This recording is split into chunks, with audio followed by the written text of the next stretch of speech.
Level up your LA Kings experience with Vivid Seats Elite Seats. All the on-ice Kings action with even more exclusive access and rewards. Enjoy great seats to the game in Section 103 along with Yamava Club access and parking included with your purchase. Plus, get a free Team LA Kings shop item at the game. Score your Vivid Seats Elite Seats tickets today and earn perks on each purchase from the only leading ticket company with a rewards program. Experience it live with Vivid Seats, the official partner of the LA Kings. Do you know the LA Kings have their own culinary partner? It's Superfood, celebrating 10 years and over 1 million meals served. Since 2020, the Kings have trusted Superfood to fuel their players. Now through Simply Lunch, you can bring that same performance-driven food to your office. Because when people eat better, they work better. Visit mysuperfood.com. That's mysuperfd.com. Or call 213-973-6145. Qualified companies can enjoy a free lunch for up to 10 managers. Kings in the offensive zone, trying to slide to the middle. Ward scores! Tayor Ward from the inside of the right circle. He fools Jonathan Quick and fires it in off the post. You're listening to All the Kings Men, the official podcast of the LA Kings. Toropchenko tried to clear, couldn't, knocked down by the Kings, and they go toward the middle. Wrist shot, score! Tayor Ward with goals in back-to-back games. Now, here's your host, Jesse Cohen. Welcome back to another episode of All the Kings Men. I'm Jesse Cohen. Joining us today, forward for your LA Kings, Tayor Ward. How are you doing today, Taylor? Well, thanks. How are you guys doing? Excellent. And featuring Zach Dooley. How are you doing today, Zach? I'm cold, but good. Yes, yeah. No, you guys are out in Philly right now. I'm back here in sunny Southern California. Taylor, I want to, first of all, congratulations on the new contract. Just get that out of the way. I appreciate that. Thank you. So the first question I have is, you signed a 1-year contract back in July. Did you have any inclination in July that it was a possibility to sign an extension during the season, or did you just sort of figure that it would be next summer before you had to worry about that? Well, you're always hoping and praying, but sure. It's been a few years in a row where it's been signing deals in the summer. So maybe didn't expect anything else, but certainly hoping for a situation that is a little closer to the one we have now. Now, I read a couple comments from you and I watched a couple interviews from you, and it sounds like you made a very deliberate choice to sign with the Kings organization coming out of college. And it seemed like it was a pretty confident move on your part, that there were other examples of players who had come straight from college who had signed with the Kings, and that the organization would take care of those guys. If you did the work, you'd be rewarded. You must feel pretty confident in your choice now that you have that 2-year extension. Yeah, it's exactly right. When I was going through that whole process coming out of college, looking at the track record that the Kings had with college guys, with free agent college guys, much like myself, that was it made my decision pretty confident. So yeah, that was a big piece of why I chose LA. How much of a whirlwind has this last month been for you? It feels like, January 1, right? You're in the AHL, and then now a month later, you're up with the Kings. You've played every game. You've got a 2-year extension. You've got a one-way deal. Like, how have these last just 3 to 4 weeks been for you on a personal note? Yeah, it's been crazy. It's been so much fun. I haven't had this much fun in a long time. I was just talking to my dad about it. It's crazy what a couple weeks into your whole life can change. So it's been great. I'm having a blast. I know you've been asked about it a lot, but obviously we're going to focus on it here. The chemistry between you and Hellenius and Malat is obviously there, right? Whatever hockey chemistry is, whatever it is that makes a line click, you guys obviously have it. What is there something that maybe you can see that the rest of us can't, to explain where it comes from? Is it just that all three of you came through Ontario? Is it that you're familiar with them? You're all, on the larger side of the scale as far as players? Like, where's it coming from? Yeah, it's a good question. And I don't know if there's like some secret sauce or some crazy answer. I really do think it's three guys that think the game similarly, who like to play a similar style of game. 3 guys who are on the same page and have the same mindset going into each game. And also 3 guys who, I guess Sammy more so on the age side of it than Jeff and I, but 3 guys who are quote unquote young or early in their NHL career who are desperate and hungry to stay here. So when 3 guys are playing like that, I think it can be a lot to handle for the other team. Taylor, you look at Mal's path, a guy a little bit older in his career, he grinds through the AHL similarly to the way that you do, and then finally gets his opportunity. Was that a path that you maybe could look at and say, like, there's a route for me that I can follow if I, do the things that I want to do to get to the NHL?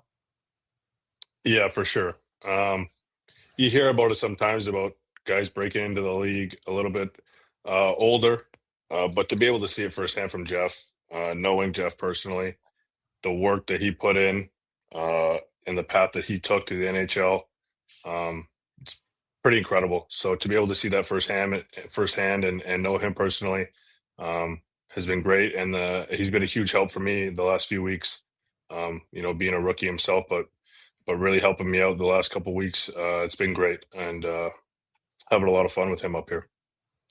In the Buffalo game, there were 2 instances where I would say there weren't fights necessarily, but where the game got, after the whistles, chippy. And both of those instances, your line was out there. I'm assuming that's not a coincidence. I mean, obviously you're the 4th line, but yeah, maybe not. I think I don't know. It's not really something we discussed. Like, let's get chippy after the whistle or anything like that. But I think when you play with a lot of energy and you play physical, it's a high emotion and a high passion game. So things happen, but that's part of the game, and we're all for it. I'm going to ask you a question, and I'm going to assume that you're going to tell me that no conversations were had, and I'm just going to ask you to believe me when I say don't necessarily believe that that's true. When we talked to Jim Hiller, I don't know, I think it was right before you were recalled, he told the media that he wasn't planning on playing Sammy Helenius that many minutes, that they were basically going to go with 11 forwards and 6 defensemen. And it wasn't anything to do with how Sammy was playing. It was just the way that the talent was distributed among the roster, and he was more comfortable like that. You were recalled, Andrei Kopitar was placed on IR, and suddenly that line was formed, and you all started playing really well. And then when we checked back in with Jim Hiller a few games later, he said, yeah, that line's playing so well that we don't want to break them up. And he's circled back to that 2 or 3 times since then and said, yeah, we really like that line and we don't want to break them up. Has there been any communication with your line about how good the team feels about it and how confident the coaching staff is in how you're playing? Sure. They give us feedback. They let us know, what they like. And then they also let us know areas of the game that we can improve on. They're great about that, but sure, there's conversation about it. They seem, happy with what we're doing out there, and that's all you want. You just want to go out there and do what you can to help the team win. And, if you do that to the best of your ability, people are going to appreciate it, I think. Does it give you guys some confidence that there have been instances where they could have broken up your line, but they made decisions elsewhere that kept you guys together and said publicly, like, hey, we can't really, we don't feel that we should break this line up right now? Does that kind of empower you guys a little bit to go out, play with confidence, and play your game? Sure. Maybe a little bit, but I don't know. At the end of the day, we're players, and we do the best we can in the opportunities that we're given. So I'm not sure if we're getting too comfortable. I think that every game we're just going out there and doing the best we can and laying it on the line. And so far it's been working for us.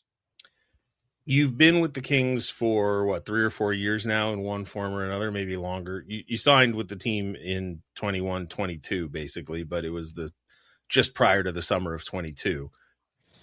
You're wearing 52 presently.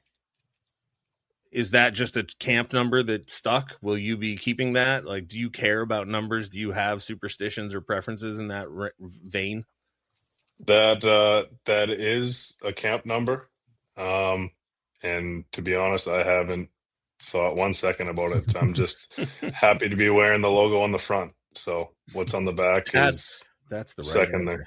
there. Yeah. Now I don't know why I remember this, but I'm almost positive your dad wore number 9 when he was with the Kings. Which obviously number 9 has a ton of, importance to it. I think you wore 17 when you were younger. Was that in homage to anybody? Not really. I wore a bunch of different numbers growing up. I'm not sure if I have like a real connection to any individual number, just whatever looks good, I think.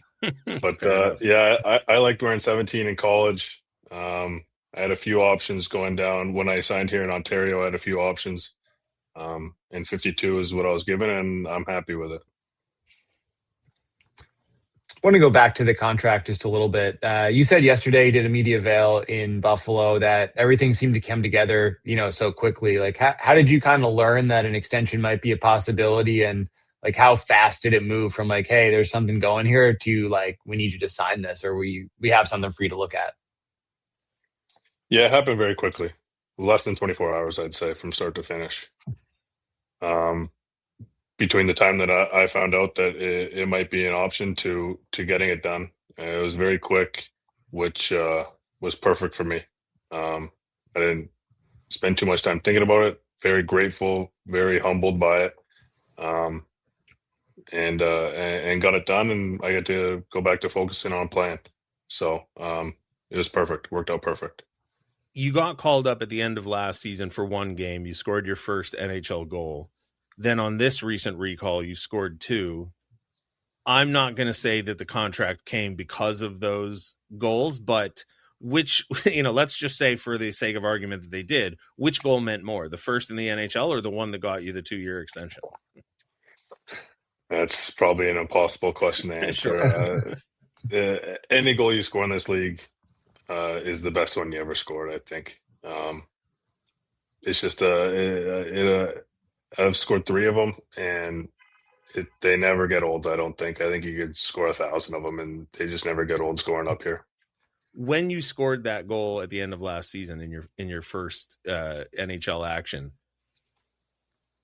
that must have motivated you coming into camp this year, right? Like, you got the taste, you knew what it was like, and obviously it worked out. You got back to the show. Yeah, absolutely. I think that game last year, more so than anything, just gave me a whole bunch of confidence in myself and in my game, just to solidify my belief that I could play in this league. And coming into camp, I felt much more comfortable than camps prior. Much more confident that I could play in this league. So that game last year helped me tons. You talk about your belief to play in the league, and the Kings offering you, a one-way contract. Imagine that says that they believe that you can play in the league as well. I mean, a couple guys have spoken on this, like getting that one way. It's kind of like, okay, like I'm an NHL guy, or I can play in this league full time. Is that a sign of confidence for you as well, that, they're willing to make that commitment to you? Like they see you as a guy who can be in this league for not just right now, but a couple of years to come as well? Sure, absolutely. I think, it's grown my confidence for sure. But like I said a minute ago, just super grateful, super humbled, and just very, very happy to be a part of this organization. They've been just fantastic to me, so I couldn't be happier. I want to take a moment to mention Jared Shafrin, because every time there was a conversation over the last 2 years, maybe, where it was, well, who do we got in Ontario? Who can come up in a pinch? Who's next on the list to be recalled? It felt like, okay, well, it'll be this guy, it'll be that guy, it'll be Andre Lee or Sammy Helenius, guys that had previous cups of coffee, etc. And Jared Shafrin would always sort of pop in from the side of the conversation and go, don't count out Tayor Ward. And, no offense to you, but I'd be like, yeah, Taylor Ward's a nice player, nice game, but like, I just feel like he's down the list, no disrespect, but like, and Jared Shaffron every time would be like, no, man, I'm telling you, Taylor Ward, he can play. So that's just wanted to just shout him out as one of your biggest champions. I don't know if you were aware of that or not, but. Well, I got to know Chef pretty well the last few years down in Ontario, and he's always said very good things about me, which I appreciate very much. So I'm a big Chef fan myself. Now you guys both get the call up right around the same right, time yeah. too. It's pretty cool. Yeah, very cool. I see him around here sometimes, and always good to see his face. He's always got a smile, so it's always good to see him. Another familiar face for you, Isaiah Seville, who you played with in college. Have you maintained a friendship with him since college when he wound up signing with the Kings? Did he talk to you about it first? Did he ask you about the organization, or was it just a happy coincidence that you showed up at camp the same day? We did maintain a friendship, and I would see him a couple times a year when he was in Henderson. We'd grab dinner, or we kept in contact. He's a great guy. I've known him for a long time. So I didn't know that he was signing in LA. He reached out right when he signed, and he let me know. And I was ecstatic. He's a great guy to have around the room.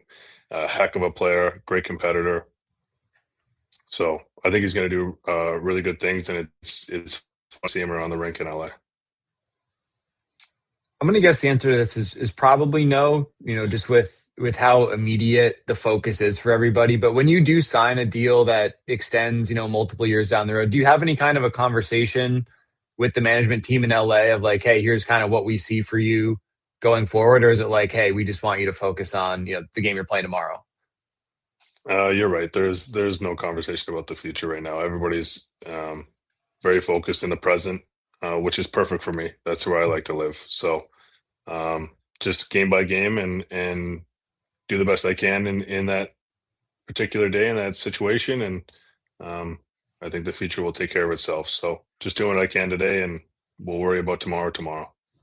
Your dad not only played for the Kings, also played collegiate hockey, also played in the AHL. We've talked to tons of players who their dads are a big part of their career and constantly give them advice. So if the organization isn't telling you stuff, is your dad giving you his opinion on like, okay, this is probably what that means, this is what they want out of you, or is he letting you be your own man? Not that those are the only two options, but maybe a little bit of both, but he's great. And him and I have a very similar thought process. So we're both worried about today. So he helps me a lot in the short term, thinking about certain mindsets and certain thoughts to have going into games or whatnot. But it's not too much, to be honest. It's not overwhelming. It's not too much. But he's a huge help. He's a huge asset for me to have in my corner. So. When you were recalled, you're on a line with two guys who played very different roles in Ontario, who are playing a similar role in LA, right? Jeff Malott in the AHL is a goal scorer. I mean, he's a top six forward in the AHL. On the Kings, he's sort of the de facto enforcer. I don't know if I would necessarily use that phrase, but if someone's going to drop the gloves, I'm going to guess it's either Malott or Hellenius. Now, Hellenius was also playing a bottom six role in Ontario. I would say you're sort of a hybrid, a step down, right? I wouldn't count you as, a fighter, but you're also not necessarily, looked to score 30, 40 goals a year in the AHL. But now you're on the line with these two guys. Has there been a conversation between the three of you? Does Jeff Malott tell you, hey, this is what, these are the changes you have to make if you're going to stick. These are the sacrifices you have to make to your game to fit a mold, to fit a role. Not so specifically, but we do talk as a line. We communicate before each game and sort of lay out our bullet points of what we're trying to achieve that night. Most recently, it's been, sort of our key word is hunt. We're trying to hunt that puck, all three of us, all over the ice. So that's sort of our key to our game right now is just relentless pressure and relentless hunt of the puck. So, yeah, I don't know if it's too much of like changing a game style or what kind of player you are when you step on the ice, but Jeff has always played this style of game. In the American League, it translates a little bit more offensively, but he's a heck of a player, and he's one of those guys that can do it all. So whatever you ask from him, he can do, and he'll do it with a smile on his face. And I'm trying to follow that as well. You've also been used on the power play with the Kings. The power play is a bit of a mystery for me, and I think for a lot of Kings fans. Who, was there any conversation about that? Like about, because that obviously is a totally different role. You can, I suppose you need puck hunters or puck retrievers on the power play, but it doesn't feel like you're necessarily being placed in that role on the power play. Has the organization or the coaching staff talked to you about that usage at all? A little bit, but not really. I think that I don't think too much about why they put me in certain positions or what they might be looking for. I think they have a sense of what kind of skill set I have, and whether that's puck retrieval or pucks, in and around the paint down low or whatever it might be. I go out there and I try to do my best in any situation they put me in. So being on the power play in the NHL is pretty darn cool, but every time I'm out there, I'm just trying to do my best. Well, you're doing an excellent job. It's working. And it's, I was talking to John Hoven about this the other day. The fan base in LA is a funny one because obviously it's not like a traditional hockey market, but players of your ilk, generally speaking, make an immediate impact with the fan base. And he and I were both commenting that it's been a while since I've seen a player come up and become as immediately popular as you have. So congrats on the contract. Congrats on the strong play. It's been a lot of fun watching. I appreciate that, guys. Thanks for having me on.